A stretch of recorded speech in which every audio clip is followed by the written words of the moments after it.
السلام علیکم۔ آپ کو کیا لگتا ہے کہ آسمان اتنا ہی خاموش ہے جتنا ہم اسے دیکھتے ہیں؟ کاسمولوجی کے مطابق آسمان خاموش نہیں، مگر بظاہر تو کوئی شور سنائی نہیں دیتا، اور ہماری زمین جس کے بارے میں کہا جاتا ہے کہ یہ روٹیٹ کر رہی ہے، مگر ارتھس روٹیشن کی کوئی آواز سنائی نہیں دیتی۔ اگر یہ آوازیں واقعی میں موجود ہیں تو ہمیں سنائی کیوں نہیں دیتی؟ دراصل ہم انسان ہر آواز یا ساؤنڈ سننے سے قاصر ہیں۔ ہم صرف 20 ہرٹز سے 20,000 ہرٹز کی فریکوینسیز تک کی آوازیں سن سکتے ہیں۔ اگر کوئی ساؤنڈ 20 ہرٹز سے کم فریکوینسی کی ہوئی تو ہم اس آواز کو نہیں سن سکتے۔ اسی طرح اگر کوئی آواز 20,000 ہرٹز سے زیادہ فریکوینسی کی ہوئی تو اسے بھی نہیں سن سکتے۔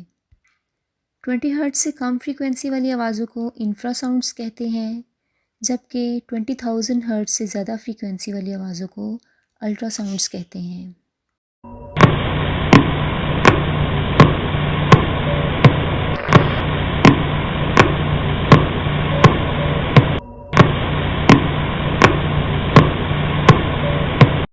یہ پلسر سٹار کی الٹراسونک وائس ہے، اسے غور سے سنیں۔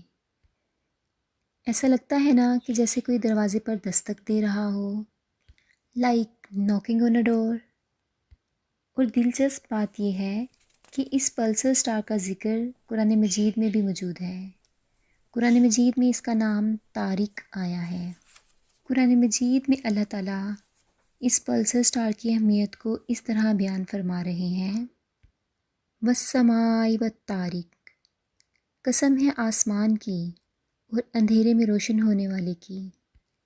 وَمَا أَدْرَاكَ مَا الطَّارِقُ، تجھے معلوم بھی ہے کہ رات کو نمودار ہونے والی چیز کیا ہے؟ النجم الثاقب، وہ روشن ستارہ ہے۔ لفظ طارق کا مطلب ہے دستک دینا یا آواز پیدا کرنے کے لیے کسی ہارڈ سرفیس پہ ضرب لگانا۔ اور عربی میں ثاقب کا مطلب ہے سوراخ کرنا۔ قرآن مجید میں اللہ تعالیٰ فرماتے ہیں: طارق ایک ایسا ستارہ ہے جو کہ مسلسل دستک سے سوراخ پیدا کرتا ہے۔ پلسرز دراصل highly magnified rotating neutron stars ہیں جو کہ الیکٹرو میگنیٹک ریڈیشن بیمز کو خارج کرتے ہیں۔ یہ بیمز روٹیٹنگ پلسر فلیشز کی شکل میں ہوتی ہیں۔ زیادہ تر نیوٹرون سٹارز جو ڈسکور ہوئے ہیں وہ ریڈیو پلسر فارم میں ہیں، کیونکہ یہ ریڈیو ویوز خارج کرتے ہیں۔ ہم سمپلی ریڈیو ٹیلیسکوپس کو لاؤڈ سپیکر کے ساتھ کنیکٹ کر کے پلسرز کو سن سکتے ہیں۔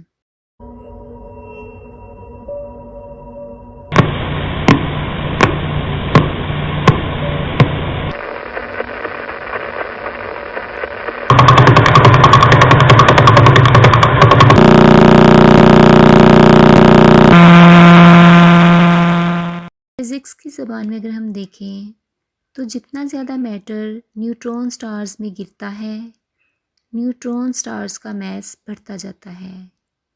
میس بڑھتا ہے تو گریوٹی بڑھتی ہے، اور گریوٹی کے بڑھنے سے اسپیس ٹائم میں کریچر کریٹ ہو جاتا ہے۔ جتنا میٹر نیوٹرون سٹار میں فال کرے گا اتنی ہی ڈسٹورشن پیدا ہو جائے گی، یہاں تک کہ ایک پوائنٹ آئے گا کہ ڈسٹورشن کی وجہ سے اسپیس ٹائم میں ہول کریٹ ہو جائے گا، جسے ہم بلیک ہول بھی کہتے ہیں۔ پلسر سٹار کی آواز کو دوبارہ سنتے ہیں۔ 1400 سال پہلے جب ٹیکنالوجی کا کوئی وجود نہیں تھا اور رسول اللہ صلی اللہ علیہ وسلم جو کہ امی تھے، پڑھنا لکھنا نہیں جانتے تھے، ان کو طارق کا یعنی پلسر سٹار کے بارے میں کیسے پتہ چلا؟ بے شک ساری کائنات کے بنانے والے خدا نے، جس نے اس پلسر سٹار کو تخلیق فرمایا، اسی نے قرآن مجید کے ذریعے اس کا علم دیا۔ بے شک اللہ تعالیٰ ہر چیز کا پیدا کرنے والا اور جاننے والا ہے۔ قرآن مجید کے الفاظ یوں ہی رینڈم الفاظ نہیں ہیں، بلکہ ہر لفظ، ہر حرف کے پیچھے بہت سی حکمتیں پوشیدہ ہیں۔ اس لیے اللہ تعالیٰ نے ہمیں اس پر غور و فکر کرنے کا حکم دیا ہے۔